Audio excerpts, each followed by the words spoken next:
Have you ever wondered why your favorite pan doesn't work on your induction hob? Let's find out. Start by checking if the induction symbol is on your pan. Then there are 4 major checkpoints to have a look at: the material, the shape, the size, and possible damages. Run through all the checkpoints to eliminate what the possible cause could be. First, let's check whether the material of the pan is in good condition. Check with a magnet if the bottom of the pan is ferromagnetic. Make sure the magnet doesn't come off easily.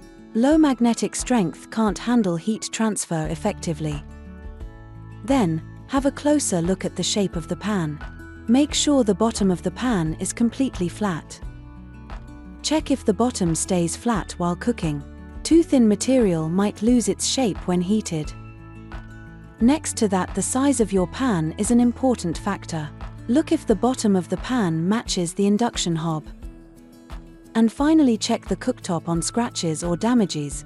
Any damage could lead to improper detection. If the material, shape, and size of the pan are perfect, and there are no damages, try another suitable induction pan on the hob. In case another pan works, it unfortunately means that this specific pan is not compatible with this induction hob. In case no pan works at all, there might be a technical issue with the hob. Please contact a local Thetford service agent for assistance.